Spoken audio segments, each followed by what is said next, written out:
मे महिना म्हणजे सुट्ट्यांचा हंगाम सुरू झालेला आहे आणि त्याचमुळं सध्या कोकणात पर्यटकांची मोठी गर्दी पाहायला मिळते आणि त्याच अनुषंगानं सध्या ही गर्दी वाढल्यामुळं किंवा मोठ्या संख्येनं पर्यटक कोकणामध्ये आल्यामुळं सध्या CNGचा मोठा तुटवडा या ठिकाणी भासताना पाहायला मिळतो आहे। सध्या अडीच तास या ठिकाणी CNG भरण्यासाठी वाहनधारकांना लागतो आहे आणि सध्या जिल्ह्यामधल्या विविध CNG स्टेशनवरती या ठिकाणी वाहनांच्या मोठ्या रांगा या ठिकाणी पाहायला मिळत आहेत। जवळपास काही किलोमीटरच्या रांगा सध्या CNG स्टेशनच्या ठिकाणी या ठिकाणी पाहायला मिळत आहेत। रत्नागिरी, खेड, चिपळूण, राजापूर अशा ठिकठिकाणी CNG स्टेशनवरती सध्या अशाच प्रकारच्या लांबच लांब रांगा या ठिकाणी पाहायला मिळत आहेत। जवळपास 2.5 तासाहून अधिक काळ या ठिकाणी CNG भरायला या ठिकाणी लागतो आहे।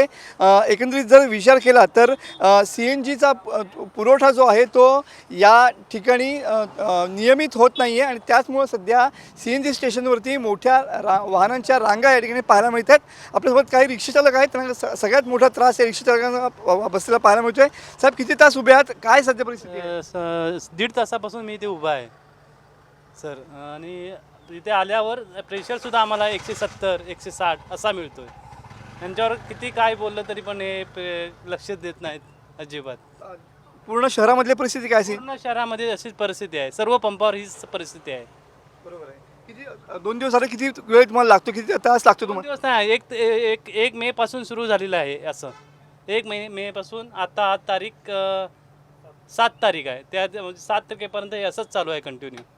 बरोबर। किती वेळ लागतो तुम्हाला? कमीत कमी 2 तास जात आहेत आमचे रांगमध्ये, तरी पण आम्हाला प्रेशर मिळत नाही आहे। आता मी आलो आहे गणपतीपुळ्यातून इथून गॅस भरून आम्हाला जाणार 1 तास लागतो जायला, आणि ते तिथून जाईपर्यंत आम्हाला ते अर्धी टाकी संपून जाते। पुढे जाऊन धंदा कसा करायचा हा मोठा प्रश्न आहे आमच्यावर। नक्कीच जिल्ह्यातल्या सर्वच CNG स्टेशनवरती सध्या हीच परिस्थिती आहे।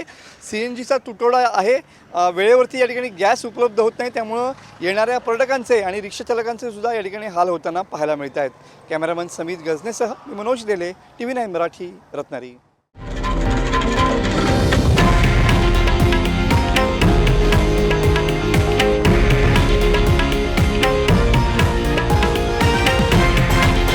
हे आहे देशातील नंबर 1 न्यूज नेटवर्क आणि आपण पाहत आहात TV9 मराठी, एकमेव।